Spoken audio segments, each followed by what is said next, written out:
ബിസ്മില്ലാ അൽഹംദുലില്ലാ അൽഹംദുലില്ലാഹി റബ്ബിൽ ആലമീൻ അസ്സലാത്തു വസ്സലാമു അലാ റസൂലിൽ അമീൻ വഅലാ ആലിഹി വസ്ഹാബിഹിൽ ഫായിസീന ബിനിദല്ലാ അമ്മാ ബഅദു സുബ്ഹാനക ലാ ഇൽമ ലനാ ഇല്ലാ മാ അല്ലംതനാ ഇന്നക അൻതൽ അലീമുൽ Hakeem.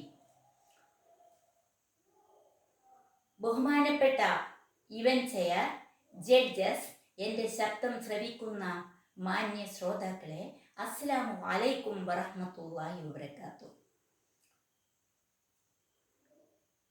Love the Quran masters club സംഘടിപ്പിക്കുന്ന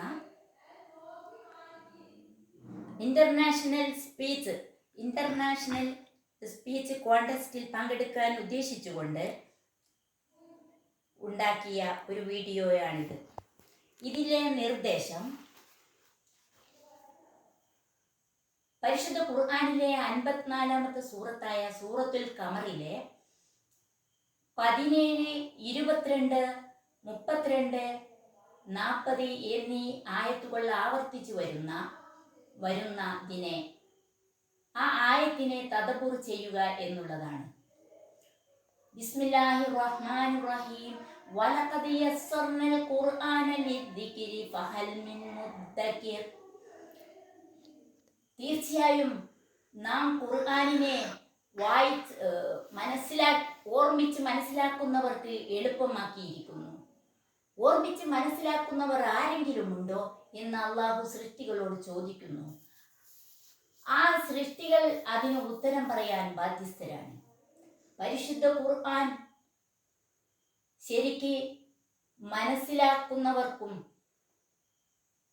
താല്പര്യത്തോടും ആഗ്രഹത്തോടും കൂടി അതിനെ സമീപിക്കുന്നവർക്ക് അതിൽ ഒരു കെട്ടിക്കുടുക്കോ അതുപോലെ തന്നെ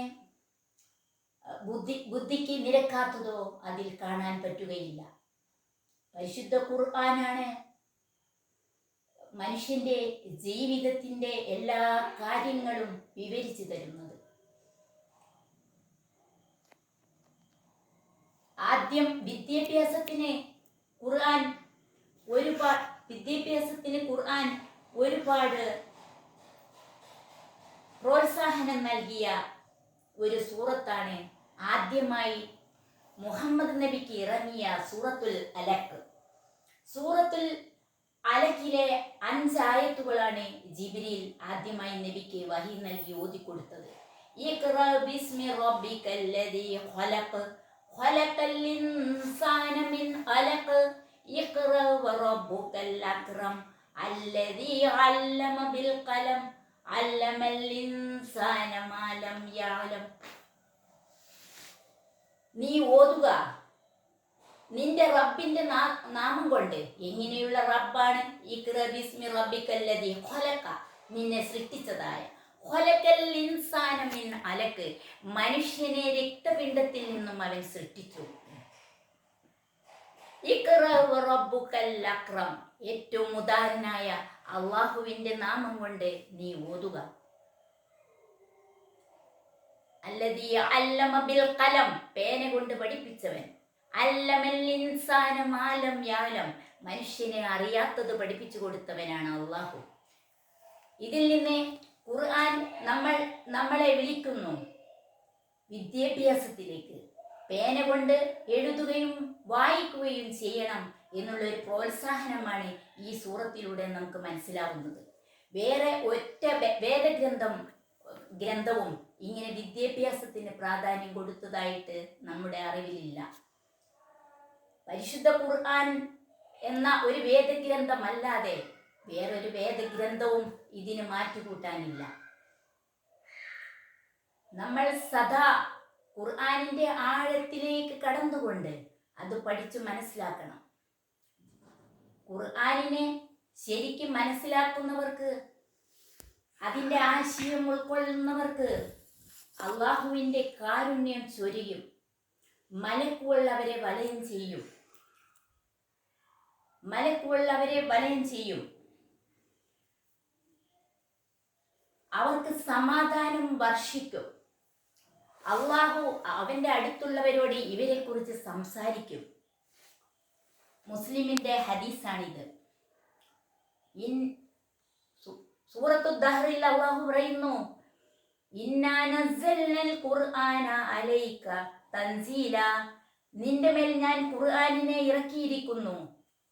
ഘട്ടം ഘട്ടമായിട്ട്, ക്രമം ക്രമമായിട്ട് ഒരു ഇറക്കൽ, ഒരു അവതരിപ്പിച്ചിരിക്കുന്നു. പരിശുദ്ധ ഖുർആനിലെ ഓരോ ആയത്തുകളും സൂറത്തുകളും അള്ളാഹു പ്രാധാന്യം നൽകിയിട്ടുണ്ട്. ഓരോ ആയത്തുകൾ എടുക്കുകയാണെങ്കിലും ഓരോ സൂറത്ത് എടുക്കുകയാണെങ്കിലും അതിൻ്റെ വിശദീകരണത്തിന് ഇവിടെ സമയം പരിമിതമാണ്. ഞാൻ അതിലേക്ക് പോകുന്നില്ല. നമുക്ക് ഇന്ന് ഖുർആൻ പഠിക്കാൻ ഒരുപാട് അവസരങ്ങളുണ്ട്. ഓൺലൈനിലൂടെയും ഖുർആൻ ക്ലാസ്സിലൂടെയും ഗ്രൂപ്പായിട്ടും ഒക്കെ ഖുർആൻ പഠിച്ച് മനസ്സിലാക്കി അതിൻ്റെ ആഴത്തിൽ ചിന്തിക്കുവാനുള്ള എല്ലാ തൗഫീഖും അള്ളാഹു നമുക്ക് പ്രദാനം ചെയ്യട്ടെ. പരിശുദ്ധ ഖുർആനിലേക്ക് നമ്മൾ എപ്പോഴും മടങ്ങി വന്നുകൊണ്ടിരിക്കണം. ഖുർആനാണ് നമ്മുടെ പരലോക ജീവിതത്തിനുള്ള മോക്ഷം. അള്ളാഹു അതിന് എല്ലാ സഹായങ്ങളും നമുക്ക് നൽകട്ടെ. നമ്മളെ റബ്ബന ആതിന ഫിദ്ദുനിയ ഹസനത്തൻ വഫിൽ ആഖിറതി ഹസനത്തൻ വഖിന അദാബന്നാർ വആഖിറു ദഅവാനാ അനിൽ ഹംദുലില്ലാഹി റബ്ബിൽ ആലമീൻ. അസ്സലാമു അലൈക്കും വറഹ്മത്തുള്ളാഹി വബറകാതുഹു.